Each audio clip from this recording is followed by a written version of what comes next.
Hello student. आज हम देखेंगे corrosion control by proper designing of material. इसके पहले वाले वीडियो में हमने देखा था corrosion control by hot dipping process, that is galvanising and tinning. तो आज हम देखेंगे corrosion control by proper designing of material. Okay, तो हमें पता है करोजन एक कंटिन्यूस प्रोसेस है। We cannot stop corrosion completely, but we can reduce the rate of corrosion. इसीलिए जो डिज़ाइनिंग है मटेरियल की वो भी इम्पॉर्टेंट है।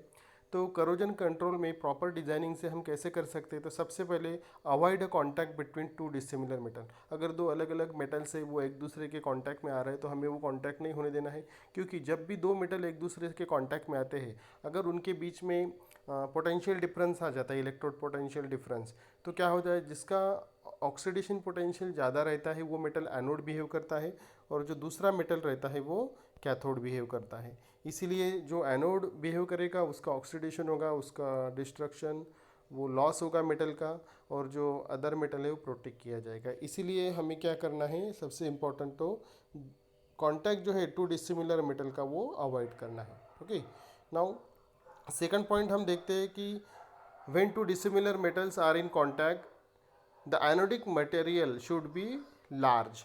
जो एनोड है, क्योंकि हमें पता है जो कहाँ पे होता है करोजन, मतलब ऑक्सीडेशन कहाँ पे होता है, एनोड पे होता है। इसीलिए एनोड का ही लॉस होता है, एनोड ही डिटोरेट होता है, उसका ही डिस्ट्रक्शन होता है। उसकी वजह से जो एनोडिक मटेरियल है वो साइज़ में ज़्यादा होना चाहिए, बड़ा होना चाहिए, लार्ज होना चाहिए, जिसकी वजह से करोजन जो है वो हम उस तरह से थोड़ा बहुत कंट्रोल कर सकते हैं।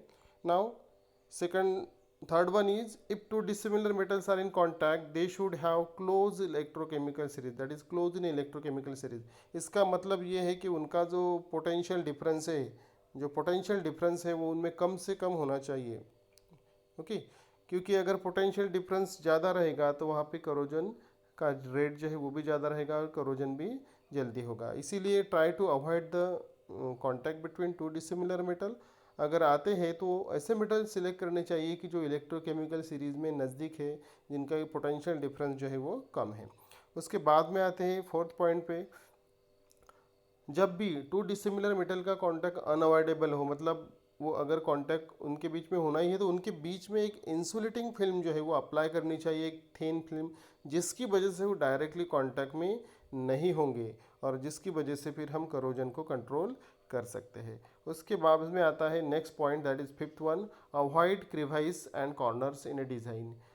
आप देख सकते हैं यहाँ पे मैंने कुछ डिज़ाइंस निकाली है, जिसमें सबसे पहली वाली जो डिज़ाइन है ये पुअर डिज़ाइन है। क्यों पुअर डिज़ाइन है? बिकॉज ये नट एंड बोल्ट जॉइंट है, और जो नट फिट किया है यहाँ पे, जो क्रिवाइस है यहाँ पे पॉसिबिलिटी है करोजन होने की, मतलब this can be act as a site of corrosion.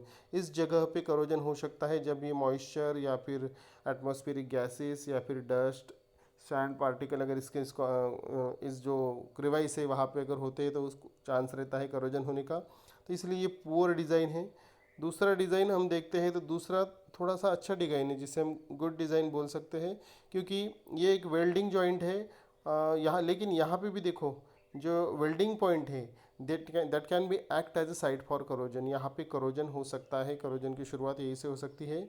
उसके बाद में जो नेक्स्ट डिज़ाइन है ये भी एक वेल्डिंग जॉइंट है, but this is the best design, क्योंकि यहाँ पे जो सरफेस है वो स्मूथ सरफेस है, मतलब कहीं पे भी यहाँ पे जो वेल्डिंग जो सरफेस है वो रफ नहीं है, यूनिफॉर्म सरफेस है, जिसकी वजह से करोजन जो है वो जल्दी नहीं होगा। और लास्ट वाला भी बेस्ट डिज़ाइन है, यहाँ पे भी स्मूथ यूनिफॉर्म सरफेस है, इसकी वजह से ये दोनों जो है लास्ट वाले ये बेस्ट डिज़ाइन है। ओके, सो डिज़ाइनिंग भी बहुत इंपॉर्टेंट है करोजन कंट्रोल में। उसके बाद में आता है sharp corners and रसेस should be avoided.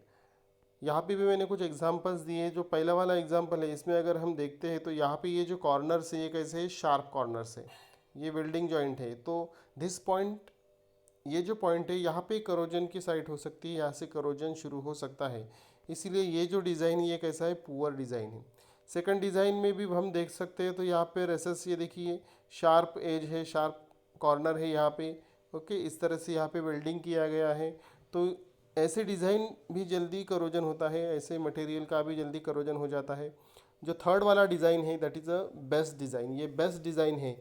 क्यों बेस्ट डिज़ाइन है? क्योंकि यहाँ पे अगर देखते हैं जो कॉर्नर है यहाँ पे वो बेंट कॉर्नर है, शार्प कॉर्नर नहीं है, जिसकी वजह से करोजन जो है वो हम कम कर सकते हैं। ओके, वैसे हमें पता है कि करोजन की जो प्रोसेस है वो कंटिन्यूस प्रोसेस है, वो नेचुरल प्रोसेस है, क्योंकि मेटल्स जो है वो नेचर में ही कंबाइन स्टेट में रहते हैं, जिसकी वजह से वो बार बार कंबाइन स्टेट में जाने की कोशिश करते हैं और मेटल का करोजन होता है। ओके, अगर आपको क्वेश्चन पूछा जाए why metal undergoes corrosion, because in nature they are present in a combined state, that's why they try to get in a combined state, क्योंकि वो उसकी स्टेबल स्टेट है। हम उसे एक्सट्रैक्ट करते हैं, इतनी सारा टेम्परेचर देते हैं, उसे हम अनस्टेबल स्टेट में लाते हैं, तो उसकी वजह से बार बार वो स्टेबल स्टेट में जाने की कोशिश करते हैं और उनका करोजन होता है। तो इस तरह से प्रॉपर डिज़ाइनिंग की करके भी हम मेटल का करोजन कई हद तक कम कर सकते हैं।